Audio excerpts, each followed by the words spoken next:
Welcome and thanks for joining us today. You're listening to the Women's Broadcast Television Expert Spotlight Show.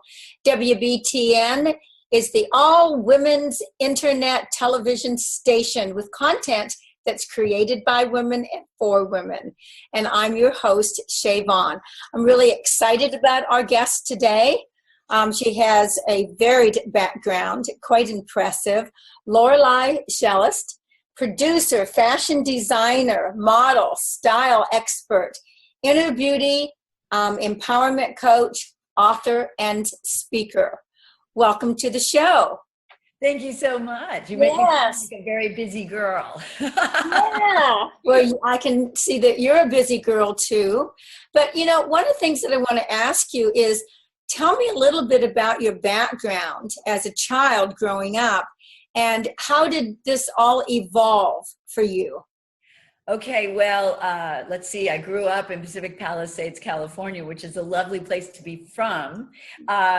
Growing up as a little girl, I was always interested in helping other people, joining things and bringing people along. So I was a little networker right from the get-go. Okay. And I loved fashion. And my mother had been a professional singer, and so she was a glamour girl, and she would take me to fashion shows and things like that. And I would just dream about that. And I was encouraged to get into modeling, and I love to travel. So the two kind of worked together. And so I set my sights on traveling the world, and modeling was my ticket, my vehicle. Okay. So through that process, you had to go out and find someone that was going to represent you as a model and bring you on board. And what was that? You know, I mean, that can be really, you know, stressful. But it sounds like you didn't have a tough time. Oh no, I did. And you know, it's part of what I wrote about in my book, which is why they say that I persevered so much. I knocked on a lot of doors. I also got turned away twice from two really big agencies, which I ended up getting into by just continuing to persevere. It was in Hollywood, and it was Mary Webb Davis agency. And Mary Webb Davis was the one who had trained Nina Blanchard and Eileen Ford and all these big other. Mm-hmm. And when I went into her, I was 15 years old, and she was really involved in the runway division. And I was still just starting out. So, you know, when you're 15, you don't know anything about runway. And she took a look at me and she said to me, "You have an overbite. You need braces. Come back to me when you've had braces." Well, they're the same teeth. I've never had braces. Really? But at the time, you know, and so I walked out to my car and sat in my little Carmen Ghia and cried and thought, you know, what am I going to do?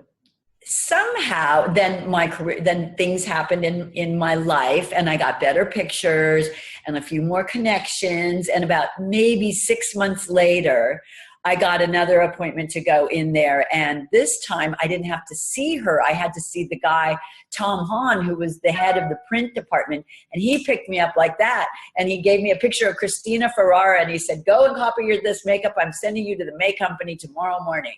And he got me an appointment, and I booked the job. And, you know, and Mary Webb Davis never even sort of knew what had happened. And, but what I think had happened was during that 6-month period, you know, when you're a teenager, your teeth are bigger than your face. And so my face needed to grow around my mouth. And that's all that happened. And no, always says your face even clearer. So yes, I get it. Although I do recommend braces if anybody needs them. I had to get my bottom teeth straightened just like 4 years ago because they sprouted.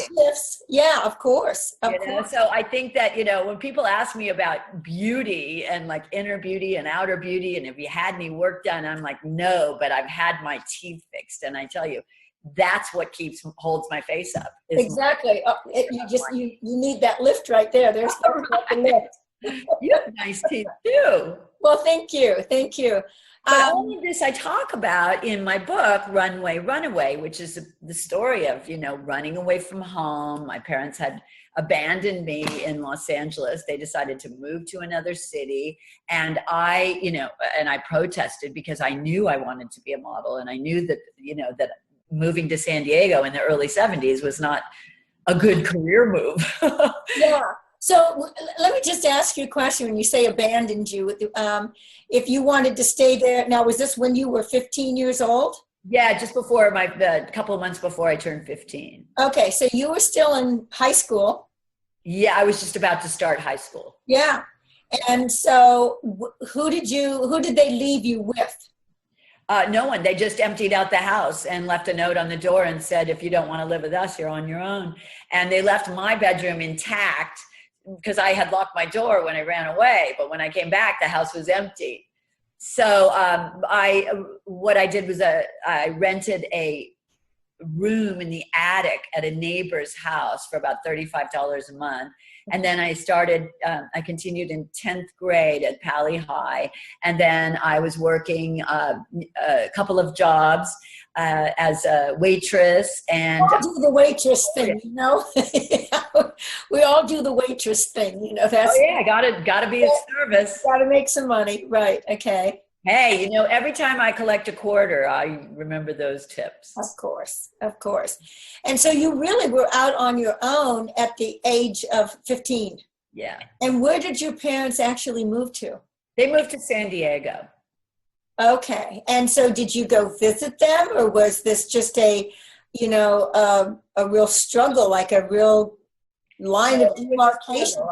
I was rebellious, and it was a struggle, and they were very busy in their own dynamic. And I had been a latchkey child most of my life anyway, so I was pretty good at taking care of myself, and they kind of knew that. Because at 15, I don't think any parent can say that they know. Times are different now. I mean, no one would leave it. I mean, all they had to do was say, okay, 3 more years and she'll graduate high school and then we can move. Exactly. Today, that's what people would do. They would think what's best for the child first. But in those, back then, in that generation, they didn't see it that way. It was sort of like, here's what we're doing, and, you have to follow. So obviously you moved on to do some of the things that you had passion for and that you wanted to do, and you made it work because you're that kind of girl. Well, yes, I was very clear on what I wanted to do. And so I just, kept my sights on what I wanted and where I wanted to go. I would not doubt that.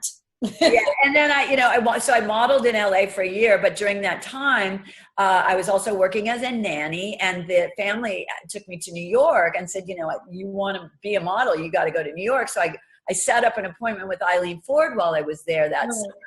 And she said, she looked at my pictures and she said, oh yeah, I'd love to take you on. So when can you start? We can start sending you out tomorrow. And I said, well, wait a minute, I have to go clean out my apartment and sell my car and, come back. So I said, I'll come back in September at the end of summer. Mm-hmm. And so I did all of that and drove across country. And when I got to her agency, she went and looked in my book again. And she said, I never said I would take you into this agency with those pictures. She said, that's not fashion. LA doesn't know how to do fashion. And I looked at her and I was like, excuse me? What are you saying? I said, you mean I just gave up my apartment, sold my car, drove across country, and you're telling me you don't want to represent me? I don't think so. So she was like, she saw a little of herself in me. And she said, well, okay, we'll give you a chance, and that was the beginning. But that was the New York. Yeah, I've got to ask you, did you ever mend your relationship with your parents? Oh, sure. Yes, sure I did. Okay. Over time. Yeah. I knew my parents loved me, but they were struggling in their marriage. They were struggling financially. They were trying to find answers in their own lives. And, yes, I was angry for a really long time about it because, my father, they didn't support me financially. And I've been, it's something that I've dealt with my entire life, never believing that, a man could provide for me. Like my father didn't. Why would anyone else? So I've worked, everything I've gotten on my own, and I've worked for myself, Right. And so I've had to grow into, I deserve, Yeah, but up until 15, till this happened, they obviously were buying you clothes and giving you a home to live in, putting food. Oh, sure. You know, we were, a middle-class little town, Pacific Palisades, in the town. You know, I was sent to Catholic private schools. I had a uniform. Mm-hmm. You know. So you started out with this modeling. What took you to writing a book, becoming an empowered coach, all the things that you're currently doing right now, and obviously a speaker? Well, it started out, I started volunteering to work with at-risk teens I was living in Nashville at the time. And during that period, I really enjoyed working with them. And I found that I had a gift for reaching runaway teens because they could relate to me. And I didn't sort of come off as an adult sort of telling them what to do. Exactly. They knew that I had done it, and they liked that I had been a model. So I realized, oh, okay, this is good. I can reach these kids. Mm-hmm. So when I moved back to California in my parents' later years, I moved back to look after my parents when they were in their 80s. And then I decided that I wanted credentials to work with at-risk teens. And I found out about the University of Santa Monica School of Spiritual Psychology, and they had these master's programs. And I thought, oh, wow, I could get some credentials and really do this teen thing. And that was my reason for going there. But in the university, in your second year project, which is sort of comparable to a thesis, you were supposed to do a project that's very close to your heart, that's something you'd always wanted to do, and that was challenging for you. Of course. And I had started writing this book that the Def Leppard fans, because my fiance, Steve Clark, had died from alcoholism, they all wanted to know why and how, what happened to him and why did he do that. So I had started out to answer to that call, and it became apparent that the literary agents didn't really want to hear about him. They wanted to hear about my experience and what I went through living with an alcoholic and my career as a model and things like that. So Runaway became my second year project, and they coached me through the writing of this book. And I self-published, because by then self-publishing had become the way to go. You could own your book. No one could take it away from you. And so Runaway, a backstage pass to fashion, romance, and rock and roll, is the inside story of, surviving the greedy life of a glamorous world. And it's true, and my intention, because I've always been into spirituality and into sharing and into personal growth, my intention was to write a story that, warts and all, to sort of like, don't do as I did, but at least know what you're getting into. Exactly. And then that has parlayed into the speaking and the hosting. And then I created my workshop, I Am Dreams with Wings, for at-risk teens. I want to talk about that. Say that again. I Am Dreams with Wings. Yeah. And so where did you come up with that title? It's so kind of catchy and cute. Well, I was calling it Dreams with Wings for years. And then when I went to really get the domain name and all of that stuff, 15 years later, because I started it before the, internet took off, somebody had the name. And so I had to play with the name. I loved it. Yeah. I put the I am in front of it because that's a sense of ownership, and it's a connection to spirit. Exactly. Okay. So I Am Dreams with Wings really affirms that there's wind beneath my wings. Always. There's always that. Yeah. For all of us, we just have to be able to find it and figure out, how to use it. And part of that using of any of those kinds of things in our life is really about just, the greatest gift that we have is giving our time to others. And because it's not something that we have, people might think that life is long, but it's really very short.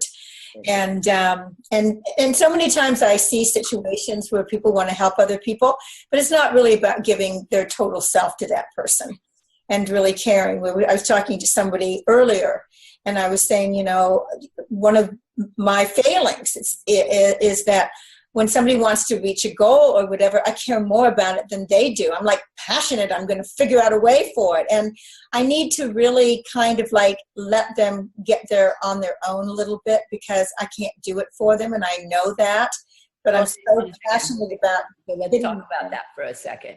Yeah. The number one, first of all, being of service is the highest gift calling that there is. It really is. Second of all, we are of service because we're really there to serve ourselves. Well, you do serve yourself when you serve others because you're giving your soul what it needs. We get the the upliftment of doing that, and and there's nothing wrong with that, because if we're not uplifted, how are we going to uplift anybody else? Exactly. If we're not helping ourselves, how are we going to help anybody else? So it works out. But the other part of it is here's where you can get into trouble when you're too attached and involved to what the outcome is going to be that someone else is doing because you're helping them. Oh, and absolutely. Your ego is involved, and it's over responsible. You're being over responsible, and you're losing yourself in them. Oh, you are. Yeah, that part I totally understand, and realize that, and try to really help them coach through that by letting them know that I'm here to help them, but I can't do it for them. There's, I have 5 principles of wellness: commitment, perseverance, self-control, integrity, and love. And I apply it to everything that I do, every person that I meet. And, self-control is stepping up and taking the responsibility that nobody can do it except for yourself. And many times it's really funny because I'll have people come back to me and they'll say, well, why is love number 5? And I said, it's not. You just have to do the other 4. You have to commit to it. You have to persevere through it. You have to step up and take responsibility, and you have to be honest with yourself.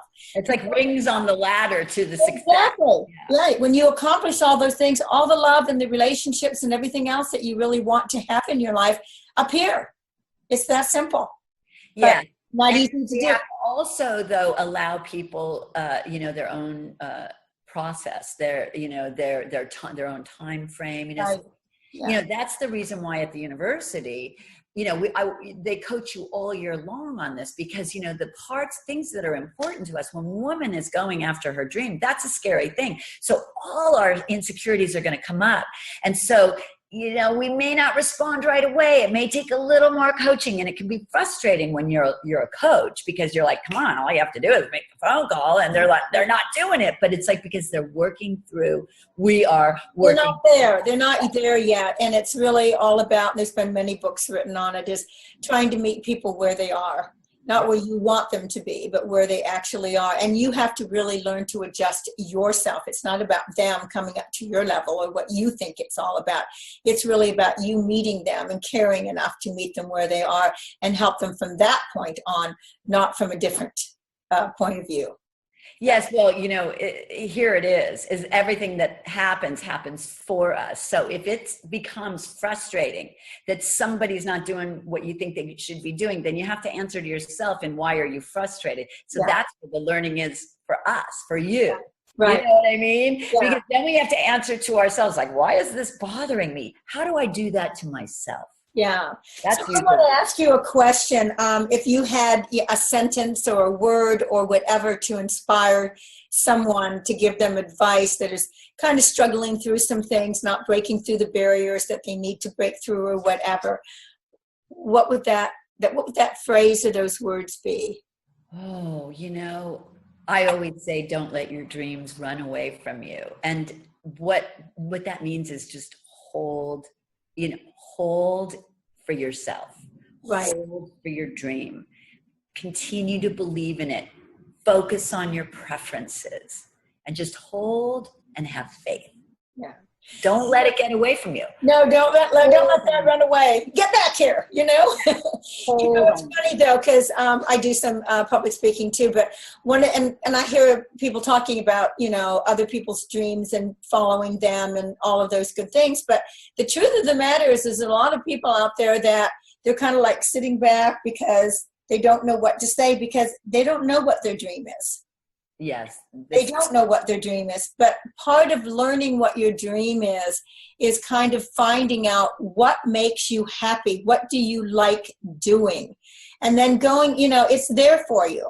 You just have to find what puts joy into your heart and into your life, because I think that's one of the biggest things that's missing in our everyday life. Yes, because we've abandoned our joy for work. Exactly. Well, but you got to love your work, and then you've got the joy back. You got to be doing what you want but to not do. everybody has had that possibility. It's been beat into them. You need a job, you need an IRA, you need a salary, you need insurance, you need all this stuff, and then you're going to be okay. And so they do all those things and they realize they're not okay. Right. But, and we need people that are, doing jobs, that, sometimes it's not the greatest job in the world, but, as long as they take time and part of, and give balance into their lives, where there's time for play or to do their artwork or whatever it is that moves their soul, then it can be done. It can all be done. Yeah. Finding balance is the hardest thing in life. And it's the thing that gives us, part of that is just taking the responsibility that, if you want to set aside time to do things that are with the family or just even something for yourself, because it's not selfish.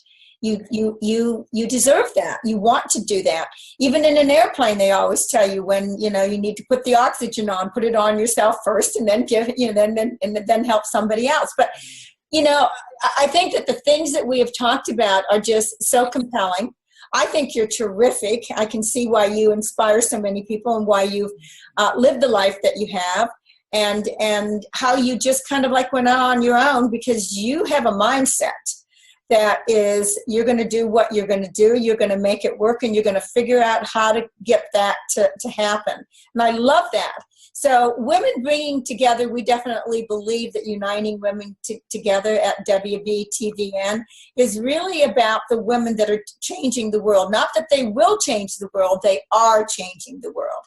And one more thing that I want to mention is really collaboration, because to me, it's so, so important, and I know it is to women in general, but the thing I want to happen is I don't want women to just give lip service to it. I know they think they're not doing that, but they are. I agree. Yeah, and that they want to do it, but they can't get out of their own way, because they just, think that doing something different than being collaborative with someone is just, they're not used to doing that. And we often say, we've never met somebody that's been in competition with us. We just find somebody that's going to be a friend that we can collaborate with and we can help each other. So you've done that today on our show. I want to thank you so much, Lorelei, for being, Lorelei. Right? Lorelei. Okay, I wanted to. You did it. Because that's terrible to mispronounce somebody's name. That's horrible. So it's okay. It's okay. You did fine. But I thank you truly from the bottom of my heart for taking the time today to share your story, to be so positive, to write your book, to be out there on stage, helping other people find their dreams and to be able to reach them and not let them run away.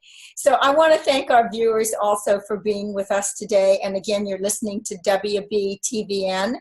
And if you have an interest in being interviewed or being part of the channel, you can go on to WBTVN.tv and you can sign up and you'll hear back from us. So until the next time, thank you so much for joining us today.